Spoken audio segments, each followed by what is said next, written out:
Hola, en esta parte de la clase de hoy estudiaremos a la leche y sus componentes. La leche está constituida por agua, lactosa, grasa, proteínas, vitaminas y minerales. Además, posee otras sustancias que se encuentran en menor concentración. En conjunto, forman un sistema físico-químico estable de más de 450 compuestos. La estabilidad de la leche se debe a que todos sus componentes se encuentran en equilibrio, estableciendo diversos estados de dispersión como veremos más adelante. La composición promedio de la leche cruda, proveniente de diversas razas de vaca, incluye un 87,5% de agua, el componente mayoritario, siendo el 12,5% restante el porcentaje promedio de sólidos. El sólido en mayor proporción es la lactosa, seguido por la materia grasa y luego las proteínas. El porcentaje de sólidos y la composición de la leche varía de acuerdo a muchos factores, tales como la raza, edad de la vaca, tipo y frecuencia de la alimentación, estado de lactación, temperatura ambiente, enfermedades, entre muchos otros. Además, respecto de los estados de dispersión, la leche puede ser considerada a la vez como una solución, dado que la lactosa, minerales, vitaminas y proteínas solubles se encuentran solubilizados en el agua de la leche, como una suspensión coloidal, dado que las micelas de caseínas, un tipo de proteínas de la leche, se encuentran en suspensión debido a su tamaño, y también como una emulsión, dado que los glóbulos de grasos se encuentran dispersos en la fase acuosa formando una emulsión aceite en agua. Al observar la leche a simple vista vemos un líquido blanco opaco de apariencia homogénea. Sin embargo, si utilizáramos un microscopio, podríamos observar que la leche es una emulsión aceite en agua, como dijimos, que presenta los glóbulos grasos con diámetros de entre 2000 y 6000 nanómetros distribuidos finamente en la fase acuosa.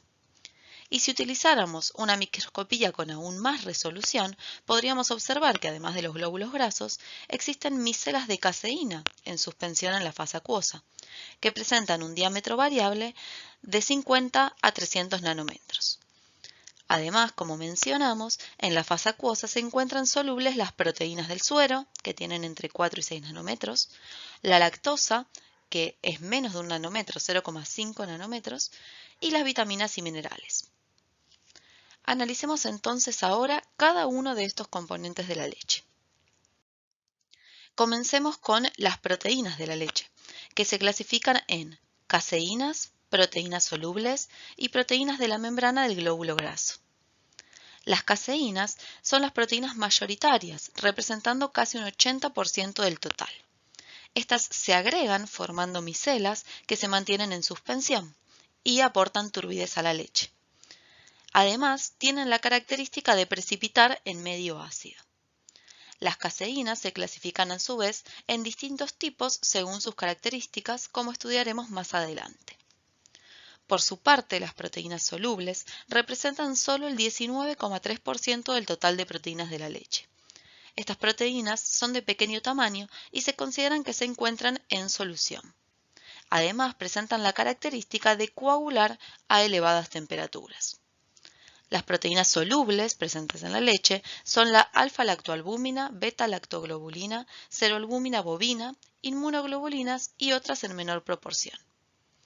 Finalmente, las proteínas de la membrana del glóbulo graso representan el 1,2% del total y se encuentran rodeando y estabilizando las gotas de triglicéridos, es decir, la fase grasa, de la leche que conforma esta emulsión aceite en agua.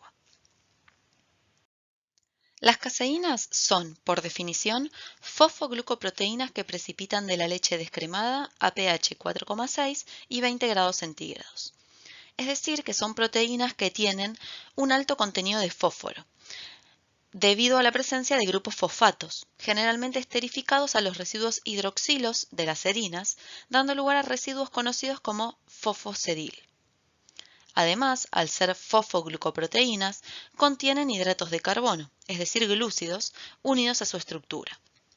Las caseínas presentan una elevada hidrofobicidad, que proviene de los aminoácidos aromáticos y alifáticos, pero a su vez también presentan carga negativa al pH de la leche, debido a un elevado contenido de aminoácidos ácidos, como lo son los ácidos glutámicos y aspárticos.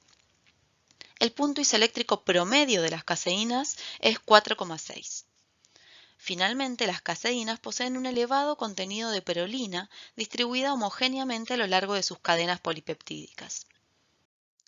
Recordemos que la perolina es un aminoácido cuyo grupo alfamino forma parte de la cadena del residuo. Esto genera que los enlaces peptídicos que involucran prolina presenten una curvatura particular y que las cadenas polipeptídicas ricas en prolina no puedan formar estructuras secundarias, lo que da lugar a que las caseínas tengan una estructura desordenada. Finalmente, dependiendo de la distribución de zonas hidrofóbicas, zonas con carga positiva y zonas con carga negativa dentro de la cadena de aminoácidos, las caseínas se clasifican en kappa-caseína, beta-caseína, alfa-S1 y S2 caseínas. Las alfa-S1 caseínas presentan un extremo N-terminal hidrofóbico, que vemos en amarillito, y un extremo C-terminal con una zona de residuos positivos, que vemos en color verde. Y también presentan una zona con carga negativa, que vemos en color rojo, debido a que presentan 8 residuos fosfosedil que le otorgan esta carga negativa. Las alfa-S2 caseínas son las más hidrofílicas de todas las caseínas y las más ricas en residuos catiónicos, pero también son las más fosforiladas, presentando entre 10 y 13 residuos fosfoseril por molécula que se agrupan en 3 polos con carga negativa, que acá vemos marcado con 3 zonas rojas. Tanto las alfa-S1 como las alfa-S2 caseínas, la presencia de estos grupos fosfoseriles hacen que estas caseínas sean sensibles al calcio, dado que podrían formar puentes de calcio entre ellos o con residuos fosfoseril de otra molécula de caseína. Por otro lado, las beta-caseínas son las más hidrofóbicas de todas las caseínas, pero presentan una región con carga negativa en el extremo C-terminal. Finalmente, las kappa-caseínas tienen 2 zonas bien diferenciadas. La región C-terminal es hidrofóbica, mientras que la región N-terminal es hidrofílica. En la zona hidrofílica, las kappa-caseínas tienen unidos glúcidos que le otorgan mucha solubilidad y capacidad de hidratación. Además, esta caseína contiene un único residuo fosforilado, por lo que no es muy sensible al calcio. Pero recordemos que en la leche las caseínas no se encuentran solubles, sino que prácticamente todas las moléculas de caseína están asociadas entre sí, integrando las partículas esféricas que se conocen como micelas de caseínas. Un modelo propone que las micelas de caseína se encuentran constituidas por submicelas, también esféricas.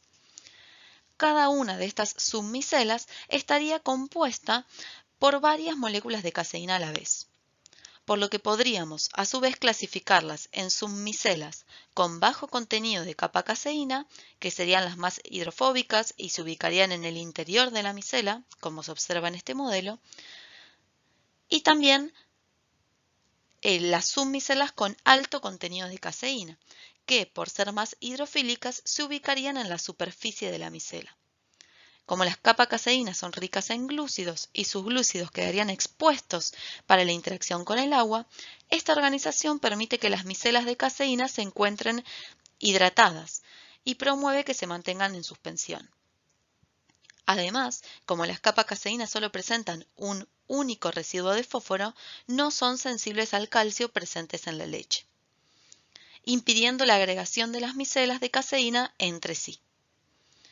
Además, este modelo también contempla que los residuos de los ácidos glutámicos y asparticos de las caseínas se encuentren orientados hacia el exterior de las submicelas, por lo que al pH de la leche le confieren una carga negativa a la submicela y en consecuencia a la micela, que provoca que existan fuerzas de repulsión entre ellas y evita su tendencia a la agregación.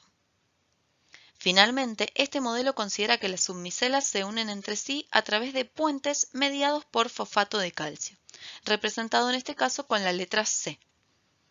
Sin embargo, hay distintos modelos para explicar la unión entre submicelas. Algunos modelos de unión sugieren que la unión se establece entre 2 grupos ácidos de los residuos de ácidos glutámicos y asparticos y un ion divalente como el calcio, formando el típico puente de calcio, o con sales de fosfato cálcico. Mientras que otro modelo considera que la interacción se establece entre los residuos fosfoseril, estos grupos fosfatos esterificados a los residuos de serina, y las sales de fosfato cálcico. Este último modelo explica mejor que los otros por qué aquellas caseínas más ricas en grupo fosfoseril son más sensibles al calcio. Sin embargo, ninguno de ellos es excluyente de los demás y por lo tanto todos los tipos de uniones propuestos podrían actuar en simultáneo. Por otro lado, como habíamos mencionado, tenemos las proteínas solubles, que se encuentran en solución o dispersión fina en la fase acuosa de la leche. Estas proteínas comparten ciertas características en común. La primera es que presentan estructura globular compacta. Esto se debe a que presentan baja concentración de prolina, por lo que pueden formar estructuras ordenadas, secundarias y terciarias. Y a que poseen un elevado contenido de aminoácidos azufrados, por lo que pueden formar enlaces disulfuro intracatenarios. Además, poseen un alto contenido de lisina, que es un aminoácido esencial muy reactivo durante el tratamiento térmico, por ser sustrato de la reacción de Melier, que reacciona con la lactosa de la leche. En general, las proteínas solubles mantienen una distribución pareja de aminoácidos y no precipitan en su pI, debido a que no presentan tanta carga superficial, pero sí son muy sensibles al calor, debido a que están muy hidratadas. En el apunte pueden profundizar sobre las características de cada tipo de proteína soluble y sobre las otras proteínas presentes en la leche. Ahora continuaremos con otro de los componentes de la leche, que son los azúcares, específicamente el azúcar principal presente naturalmente en la leche, la lactosa, que se encuentra en cantidades aproximadas de 4 a 5% y es el sólido en mayor proporción. Recordemos que la lactosa es un disacárido formado por la unión beta-1,4 de una galactosa y una glucosa. Posee solo un 15% del poder edulcorante de la sacarosa y contribuye junto con los otros componentes al sabor global de este alimento. Además, la lactosa es un azúcar reductor que interviene en las reacciones de Melier y caramelización que dan sabor a los productos lácteos. Además, al ser reductor, presenta dos formas anoméricas, que a 25 grados centígrados se encuentran en equilibrio. También es importante recordar que la lactosa es el disacárido menos soluble, siendo su anúmero alfa mucho menos soluble que el anúmero beta. Debido a la baja solubilidad, la lactosa tiene elevada tendencia a cristalizar. Sin embargo, la lactosa no cristaliza en la leche fluida por su baja concentración. Por otro lado, los lípidos de la leche se encuentran formando pequeñas gotas llamadas glóbulos grasos, que le dan a la leche la característica de emulsión aceite en agua. En los modelos de glóbulo graso se puede observar que los mismos están formados por un interior lipídico, compuesto principalmente por triglicéridos, y una membrana formada por una bicapa y una monocapa de lípidos, incluidos fosfolípidos, monoglicéridos, colesterol y otros lípidos en menor proporción, a la que se unen proteínas y glicoproteínas, incluyendo inmunoglobulinas y enzimas como la butirilofina y la xántica oxidasa. Y también se unen iones como el magnesio, el zinc y metales como el cobre y el hierro. Y también esta membrana se encuentra hidratada, posee moléculas de agua. Respecto de los lípidos de la leche, encontramos triglicéridos, que son los lípidos en mayor proporción y que se concentran en el centro del glóbulo graso, y otros lípidos polares y no polares que se presentan en menor concentración y se ubican en la membrana del glóbulo graso. Si nos enfocamos en la composición en ácidos grasos de estos monodiglicéridos y también triglicéridos de los glóbulos grasos de la leche, es interesante resaltar que, mientras que en la mayoría de los aceites usados en alimentos como el de maíz o soja, solo se presentan entre 8 y 10 tipos de ácidos grasos, en la grasa láctea se han identificado más de 400 tipos de ácidos grasos, que pueden ser ácidos saturados, monoinsaturados, poliinsaturados, de cadena corta, mediana o larga, además de una proporción de ácidos grasos hidroxilados, ramificados, cíclicos e isómeros trans. Esta composición particular hace que la grasa láctea presente un punto de fusión promedio de 37 grados centígrados y un patrón de cristalización particular, además de ser susceptible a la rancidez oxidativa debido al contenido de ácidos grasos insaturados. Otra característica de la grasa láctea es la presencia de ácidos grasos de cadena corta y media, que no están presentes en otros tipos de materias grasas.